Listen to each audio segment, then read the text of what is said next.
Students, welcome to the channel. It's me Yami. आज हम बात करेंगे regarding a career making decision, जो कि काफ़ी एक कंफ्यूजन वाला टॉपिक रहता है अमॉन्ग द स्टूडेंट्स जिन्होंने बीटेक या तो बीई पास कर रखा है, बैचलर्स इनटू इंजीनियरिंग कर रखा है। उनके माइंड में एक कॉमन क्वेश्चन रहता है कि आगे जाके हम एमटेक करें या एमबीए करें। See, if you are choosing a career जिसमें आपका इंटरेस्ट है, योर growth is definite, होगा ही होगा and it will grow really high in the graph. But in case if we see the other scenario, अगर आपका career option आपने ऐसा choose किया है जिसमें आपका इंटरेस्ट नहीं है, बहुत कम है या तो नील के बराबर है, your growth will stop. Okay, so the basic funda of today's video is choosing your career path without any confusion and doubt. सो आज हम बात करेंगे regarding the options MTech and MBA. Start करूंगी पहले एमटेक से। See, the degree of MTech as it suggest masters into technology, जो कि आप इंजीनियरिंग पढ़ते हो, 4 साल टेक्नोलॉजी के बारे में ही पढ़ते हो। You go ahead further into application of science, knowledge about application of science, मतलब अगर आप उसमें मास्टर्स कर रहे हो तो उसी स्टडी को आप आगे बढ़ा रहे हो। मैं यहाँ पे कहना चाहूँगी जो स्टूडेंट्स को एकेडमिक्स में इंटरेस्ट है, मतलब कि उन्हें प्रोफेसर बनना है, टीचिंग लाइन में जाना है, पढ़ाना अच्छा लगता है या तो रिसर्च अच्छा लगता है, पढ़ाई को और गहराई से समझना अच्छा लगता है, जिसे हम रिसर्च कहते हैं। Okay, if a student is interested in all of this, he और शी मस्ट डू एमटेक।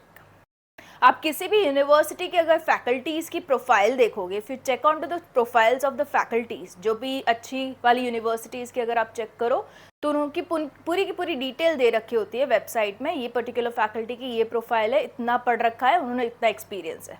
जब आप एजुकेशनल क्वालिफिकेशन देखोगे, they would have surely done B MTech एंड काफ़ियों ने पीएचडी भी कर रखा होगा। ओके, जो कि डॉक्टरेट होंगे, अगर डॉक्टर लग चुका होगा, मतलब वो they are in to the category जिनको पसंद है टीचिंग। ओके, जिनको पसंद है आगे और टेक्नोलॉजी को समझना, reason behind all the engineering को समझना। बट यहाँ पे मैं बता दूँ, if you are going ahead in to academics, अगर आपको टीचिंग लाइन में जाना है, and if you are only done with your MTech, won't be sufficient.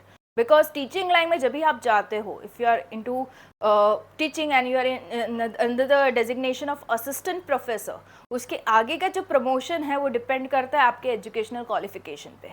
If you are a PhD तो आपको immediate you will be getting a promotion. अगर आप सिर्फ और सिर्फ एमटेक हो तो you need to wait for years long to get promoted, और शायद होगा भी नहीं, because it's the criteria, eligibility criteria to proceed further. Okay, so जिनके को भी इंटरेस्ट है for MTech and are wanting to go into academics, always focus for further more studies into PhD. हो सके तो आगे जाके पोस्ट डॉक की भी डिग्री लगती है, वो भी अगर आप कर लो तो सोने पे सुहागा हो जाता है उसमें। जैसे काफ़ी सारे एग्जाम्पल्स हैं प्रोफेसर्स के which have achieve heights into this particular field.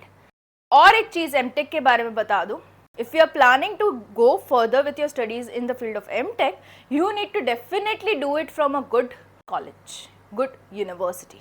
Good का मतलब मैं कौन सा कह रही हूँ, IITs, NITs most preferable, and उनमें आपको एडमिशन मिल सकता है only through GATE exam. GATE graduate aptitude test into engineering, जो कि एक नेशनल लेवल एग्जामिनेशन है जो चेक करता है आपका technical knowledge of the 4 years of bachelor engineering that you have done. उसी एग्जाम के बेसिस पे you go with the admission for MTech. क्यों? Because MTech degree is only useful if it is done from a good university, A+ grade universities. Otherwise ऐसी और भी universities है जो कि आपको एमटेक ऑफर करती है, post graduation into technology offer करती है through a non GATE examination, जो खुद ही वो कॉलेज यूनिवर्सिटी ऑर्गेनाइज करती है वो examination, and they select the candidate. वो भी आता है ऑप्शन में, but that is not preferable because उस डिग्री की इतनी वैल्यू रहती नहीं है। जो आपको करियर में अचीवमेंट्स लेने हैं, अपना रेज्यूमे इम्प्रूव करना है, अपना एक्सपीरियंस इम्प्रूव करना है, that can only be done if you do from a reputed university of A+ grade. Okay, I've mentioned the list जिसमें से आप कर सकते हो with your GATE score. Okay, अगर कोई बंदा या बंदी, if he or she is wanting to go into industry, he or she is wanting to go into government jobs, then I won't recommend you guys MTech. Why? Because अगर आप industry में ही जाना चाहते हो, if you want to do job into industry, then you can go immediately after your BTech. Why to waste your 2 more years to do your masters? आप वो 2 साल में अपना एक्सपीरियंस गेन कर सकते हो इंडस्ट्री में, which is worth if you want to grow your career into any particular industry you are targeting. Okay, so the one who are willing even to do government job, अगर आपको government job करनी है तो do immediately the preparation in your bachelor's and give exam and crack your exam during your bachelor's or after your bachelor's, जो भी eligibility हो, and you can continue with your government job after your bachelor's. उसमें भी masters कहीं पे भी scene में नहीं आता. ओके ऐसा है कि मास्टर्स वालों को प्रायोरिटी मिलती है इन सब में, तो no, that is never a criteria.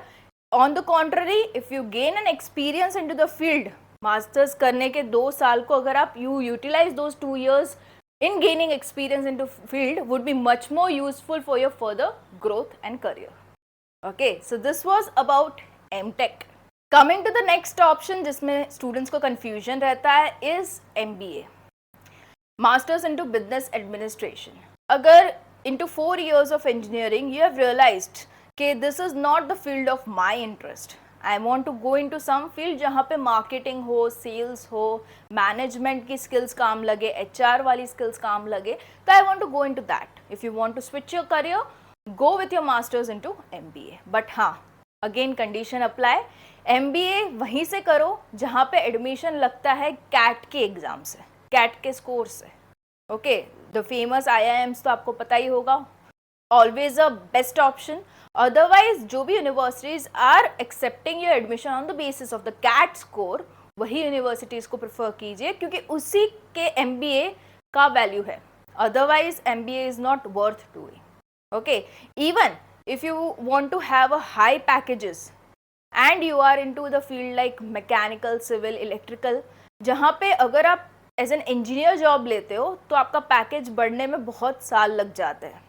Okay, but if you combined your BTech degree with an MBA degree with all this fields, mechanical, civil, electrical, अगर आप दोनों को मर्ज कर दो तो it's a very good combo to achieve high package at a shorter time.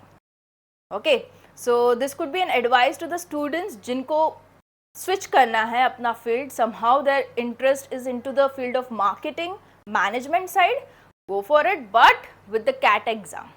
उसकी भी preparation during your bachelor's आप स्टार्ट कर सकते हो.